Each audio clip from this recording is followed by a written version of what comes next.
O fiscvestibular.com.br oferece gratuitamente para você a resolução comentada das questões para ingresso na AFA 2015-2016. E ao final, se você achar que foi útil, inscreva-se ou comente. O fiscvestibular.com.br agradece. A Academia da Força Aérea AFA é um estabelecimento de ensino em nível superior da Força Aérea Brasileira, situado em Pirassununga, estado de São Paulo, e reconhecido pelo Ministério da Educação. Integra o sistema de formação e aperfeiçoamento de pessoal do Comando da Aeronáutica, Comaer, e está subordinada ao Departamento de Ensino, DEPENS, da Força Aérea Brasileira, ou seja, a FAB. Tem como finalidade a formação de oficiais da ativa para os quadros de aviadores, intendentes e de infantaria da FAB. É considerado uma das 3 melhores escolas de formação de pilotos militares do mundo e forma não apenas pilotos militares para a Força Aérea Brasileira, para a FAB, como também para forças aéreas de países da América Latina, da África, Ásia e Europa, mediante acordos internacionais de cooperação.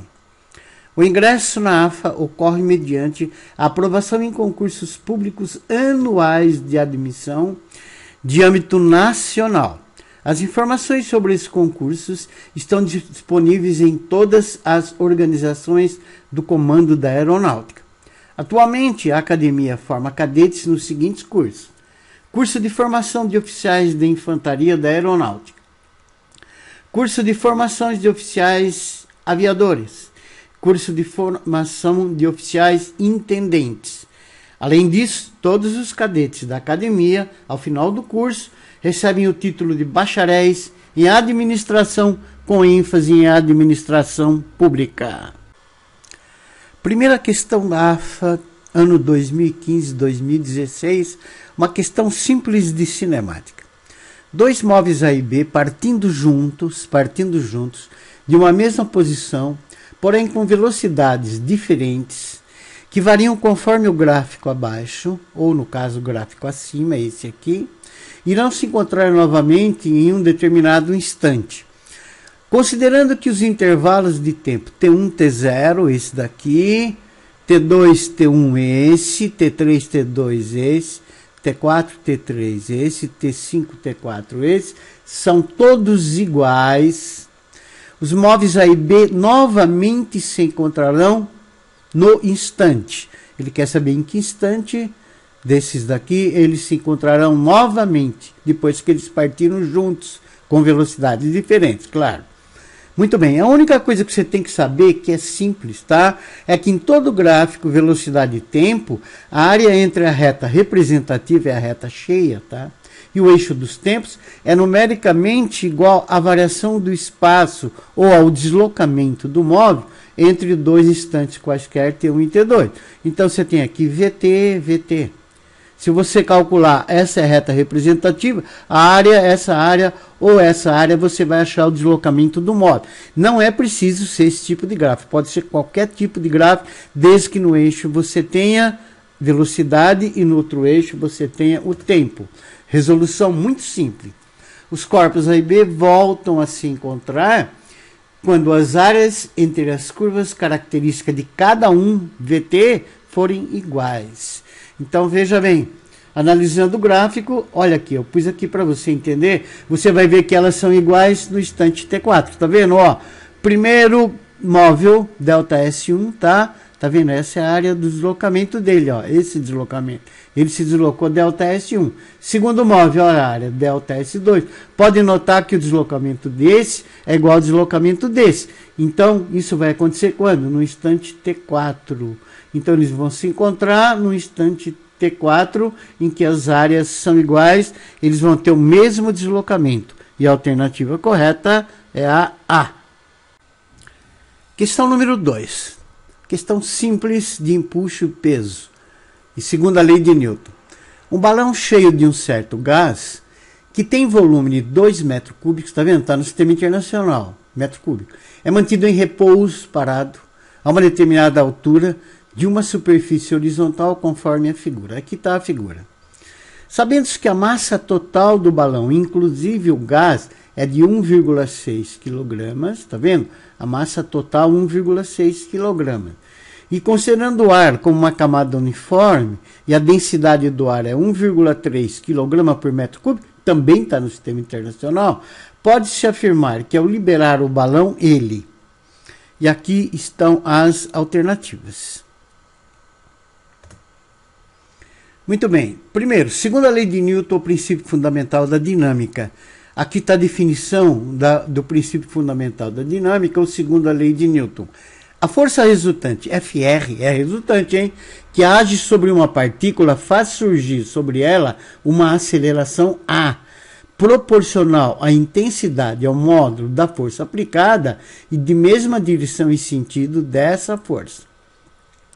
As forças que agem sobre o balão, no caso, são só verticais, tá? São seu peso P, vertical e para baixo, de intensidade P igual a mg, e o impulso E, vertical e para cima, devido ao ar, tá?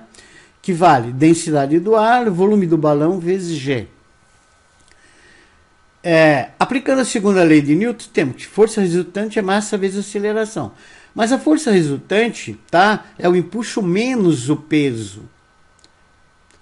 Então, o impulso, a força resultante é o impulso menos o peso. Força resultante é MA, o impulso é densidade do ar, volume do balão vezes G, e o peso é MB vezes G. Substituindo, M é 1,6 vezes a aceleração A densidade do ar é 1,3, o volume do ar também é fornecido, o volume do balão e da massa dado é 2 e o G é 10, menos a massa do balão 1,3, 1,6 e o G 10. Então você vai ter que 1,6 vezes A vai ser 26 menos 10. Está vendo? O impulso é maior que o peso. O impulso é 26 newton e o peso é 10 newtons. Então a aceleração A vai ser 10 dividido por 1,6, que vai dar 6,25 metros por segundo ao quadrado. Veja bem, como o impulso é maior que o peso, a força para cima é maior que a força para baixo. Então esse balão está subindo com uma aceleração de 6,25 metros por segundo ao quadrado. E a alternativa correta é a alternativa B de...